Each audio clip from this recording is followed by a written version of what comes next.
کہہ سکتے کہ کوئی شخص الرحمن ہے. ہاں ہم استعمال کر سکتے ہیں نام الرحمن جب تک ہم اس کے ساتھ عبد کے سابقے کا اضافہ نہ کریں، یعنی عبد الرحمن، عبد الرحیم. تیسری اہم کیٹیگری ہے توحید کی، وہ ہے توحید العبادہ. عبادہ لفظ عبد سے ہے جس کے معنی ہوتے ہیں غلام کے. جس لمحے یہ ہم لفظ عبادت سنتے ہیں ہم سوچنا شروع کر دیتے ہیں روزہ، نماز، حج، زکوٰۃ کا. بعض لوگ سمجھتے ہیں کہ صرف یہی عبادات ہیں، لیکن ایسا نہیں ہے. یہ عبادات کی اہم اقسام ہیں.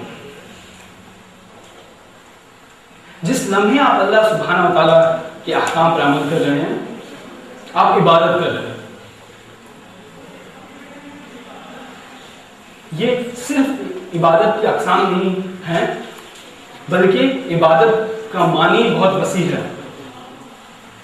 اور ہمیں قرآن اس بات کی شہادت دیتا ہے کہ اللہ کے رسول صلی اللہ علیہ وسلم کے زمانے میں بھی کچھ ایسے لوگ تھے جو یہ تسلیم کرتے تھے کہ اللہ سبحانہ و تعالیٰ ہی ان کا پیدا کرنے والا ہے، لیکن وہ عبادت میں دوسروں کو شریک کرتے تھے.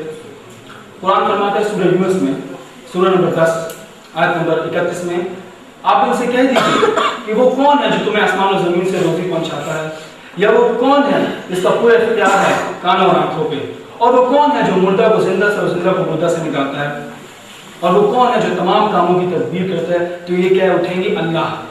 تو ان سے کہیے پھر کیوں نہیں ڈرتے. اسی طرح کا پیغام ہمیں سورہ زخرف میں ملتا ہے سورہ نمبر 43 آیت نمبر 87 میں.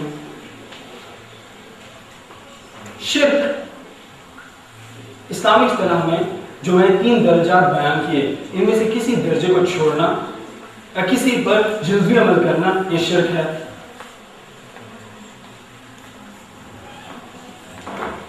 اور اللہ سبحانہ وتعالیٰ فرماتے ہیں سورہ نساء سورہ نمبر 4 آیت نمبر 48 اور سورہ نساء سورہ نمبر 4 آیت نمبر 16 میں کہ اللہ سبحانہ و تعالیٰ اپنے ساتھ شرک کیے جانے کو نہیں بخشتا اور جسے چاہے بخش سکتا ہے، اور جو اللہ سبحانہ و تعالیٰ کے ساتھ شریک ٹھہرائے اس نے بہت بڑا بہتان باندھا.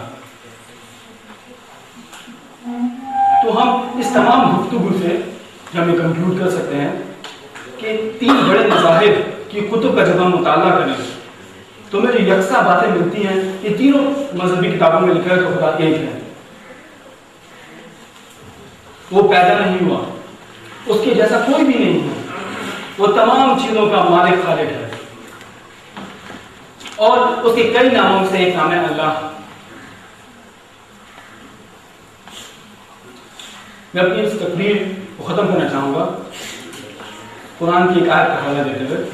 سورہ انعام سورہ نمبر 6 آیت نمبر 108 میں جہاں اللہ سبحانہ تعالیٰ کہتے ہیں کہ برا بھلا مت کہو ان کو جن کی وہ عبادت کرتے ہیں اللہ کو چھوڑ کے، کیونکہ کم علمی میں وہ اللہ سبحانہ و تعالیٰ کی شان میں گستاخی کریں گے. وآخر دعوانا ان الحمدللہ رب العالمین.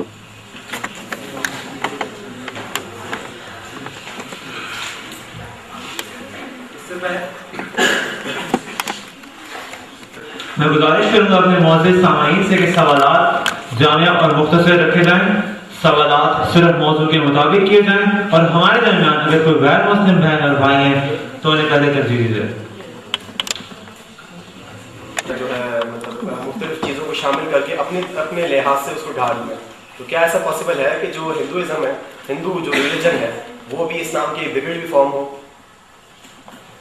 اکثر جب میں وید کا حوالہ دیتا ہوں یا گیتا کا یا اپنشد کا تو اکثر سوال کیا جاتا ہے کیا وید، گیتا یا اپنشد بھی اللہ کا نام ہے؟ جب قرآن و حدیث ہم مطالعہ کرتے ہیں تو ہمیں وید، اپنشد کا ذکر نہیں ملتا. ہمیں جو انبیاء کے جو نام ہے قرآن میں 25 انبیاء کا ذکر ہے، اور ان کے نام جو ہمیں ملتے ہیں ان پر وید، اپنشد یا گیتا نازل بالکل بھی نہیں. یہ بات بالکل میں تسلیم کرتا ہوں.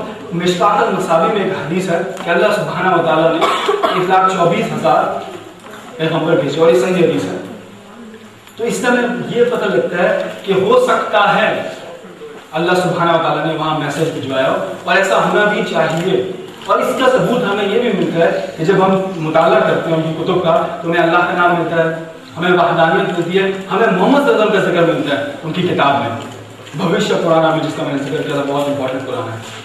تو ہم یہ کہہ سکتے ہیں کہ ہو سکتا ہے یہ اللہ کے پیغمبر ہو، یا ہو سکتا ہے نہیں بھی، ہمیں نہیں معلوم. اگر تھے بھی تو اس وقت کے لیے اسلام کی جو یہ فارم کی بات آپ کریں، بالکل اللہ سبحانہ تعالیٰ کی وحدانیت کا جو میسج ہے وہ آپ کو بالکل ملے گا ویل میں. اور باقاعدہ ہندوازم میں جیسے میں نے آدھے سماج کا ذکر کیا اور ان کی ٹرانسلیشن میرے پاس اویلیبل ہے، وہ بالکل بھی تسلیم نہیں کرتے کہ خدا کا کوئی شریک ہے یا خدا جو ہے وہ ایک ہی مانتے ہیں اس کو. وہ ڈیٹیلز ڈفر کرتی ہیں کہ وہ کس طرح سے ایک مانتے ہیں، لیکن اگر ہم وید کا مطالعہ کریں گے تو خدا ہمیں ایک ہی ملتا ہے.